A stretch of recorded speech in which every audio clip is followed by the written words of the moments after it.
So you might have already opened a couple wholesale accounts and you got access to a couple suppliers, price lists, and catalogs.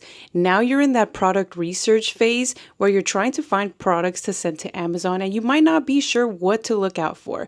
So in this video, I'm going to break down exactly how to do product research, how to find winning products, how to spot check the Amazon listing, how to check the data, whether it's a good product, whether it's a bad product, whether you should buy it, and all the calculations that you should also be considering when purchasing a product. So let's just dive right into the video.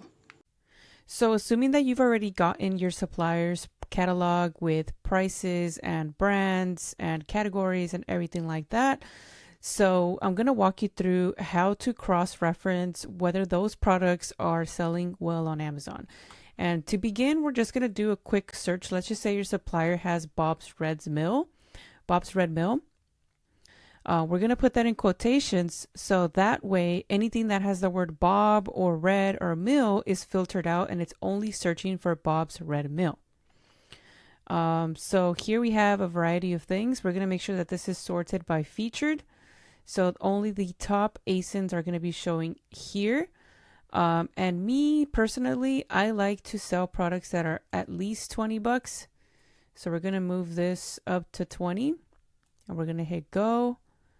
And if you don't have the Jungle Scout or the DS Quickview Extension, this would actually streamline the entire process because you can see how many FBA sellers if Amazon's on the listing and you can see the rank right here instead of having to open every listing. And I have those links down in the description for you guys, but it just makes the process so much easier. So basically what we're going to do here is we are actually going to select the category and search results by rank. So we've already done that. So we're going to spot check the search results and open potential products in a new tab. So we're going to see spot check first and make sure that Amazon is not on the listing and that there's at least 2 or 3 other sellers on the listing and that it's also a good selling rank. So anything less than 100K, 3 to 4 FBA sellers, and Amazon is not on the listing, we're going to open in a new tab. And we're going to go past the ones that have sponsored products. So here, these are sponsored. So anything that Amazon's pushing out, you want to skip right past it. So here we can see sold by Amazon, one FBA seller, but it's also sold by Amazon. And if you hover over it, you can also see the Keepa graph on the lower left. You can kind of get an idea how the price history has been. So this one, you can see Amazon's on the listing there. So this is probably something I would pass on. In some cases, I do like to compete with Amazon when they're not on the buy box more than 50% of the time. But for the sake of this video, we're just going to go with the ones where Amazon is not on the listing just to kind of get an idea how my thought process goes here. So here you can see this one's sold by Amazon, but there's also 9 FBA sellers. So let's just keep going here. So Amazon seems to be dominating in this brand, but we don't want to give up just too quickly. We're barely on the first page. So here we see this one here. If I hover over this, you can see the Keepa. And I do have an extension that sort of zooms the image. But just by briefly looking at the Keepa at the bottom, you can see that's mostly FBA sellers. So this is something we're going to open in a new tab and we're going to take a deeper dive on. And I'll just open like 3 products and I'll show you my thought process on all 3 of them. This is also one that's FBA seller, FBA dominated. Amazon's not on the listing, so we're going to open that. And I'll open one more for you guys. So this one here, you can see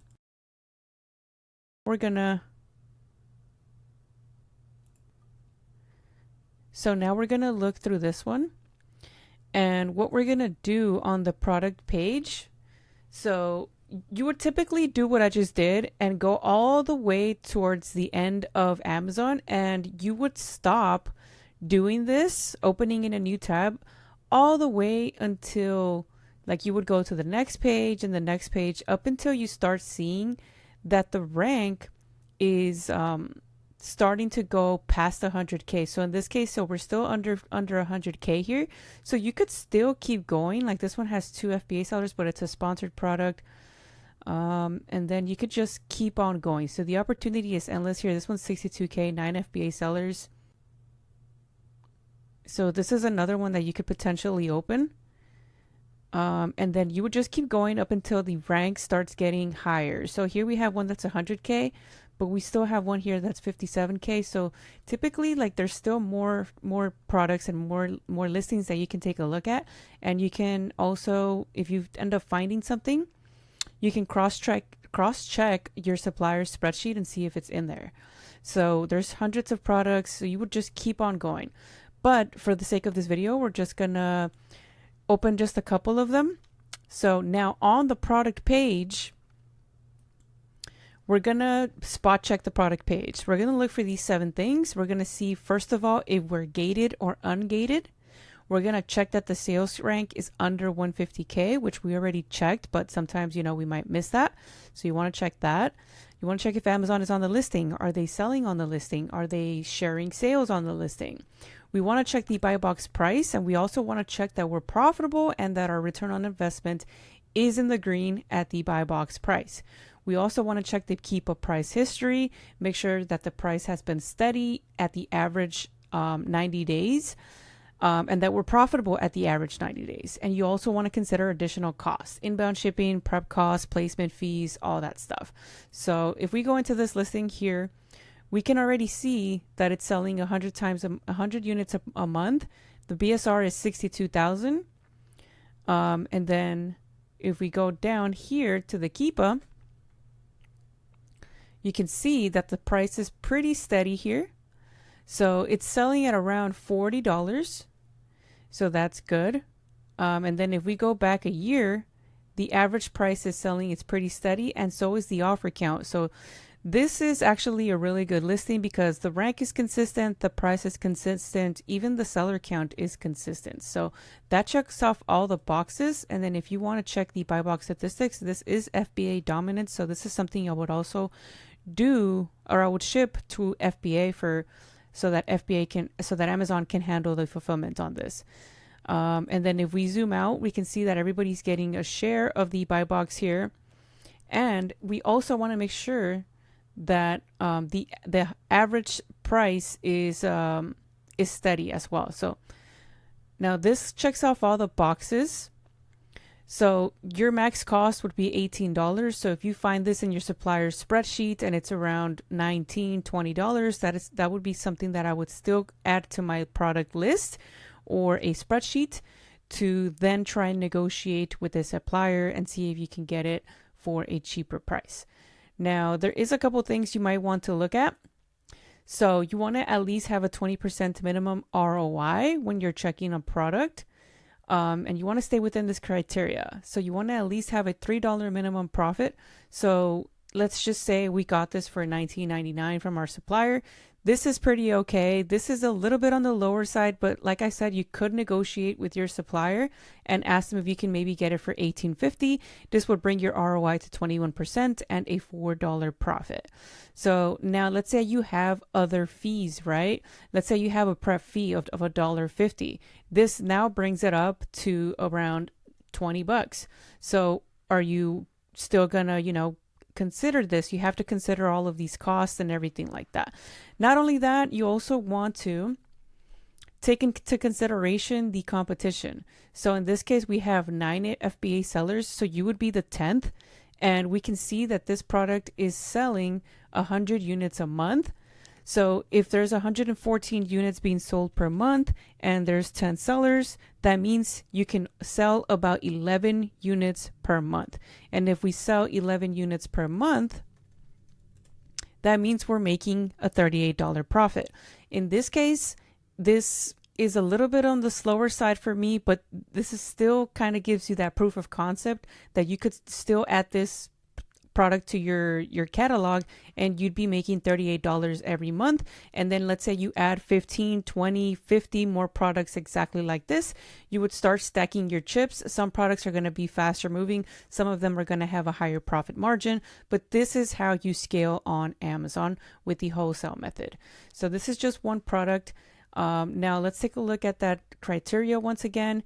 You want to make sure that you're also profitable at the average sales rank, or at the average selling price, and that the average sales rank is actually under 100K. Because let's say you purchase this product today and the sales rank is it's 60K. And then let's say during the holiday season, these start going, like they start ramping up, then it would be a good product to purchase because the sales rank, you could see the historical time that the sales rank actually gets a little bit lower here. It goes down to like 40K. That means that you can actually sell more of these units in Q4. You want to make sure that Amazon is not on the listing 50% of the time at least, just to be on the safe side, because they do hog all the sales. Just to be on the safe side, just don't compete with Amazon when you're just starting out. This is probably a strategy that I would implement at a later time once you're a little bit more experienced. And then make sure that the brand is not the only seller. So in some cases, Bob's Red Mill, I don't think they sell on Amazon, but in some cases, like let's just pretend that Bob's Red Mill was actually on the listing. They're selling their own brands, their own products on Amazon. You wouldn't want to compete with Bob's Red Mill because they would just be hogging all of the sales.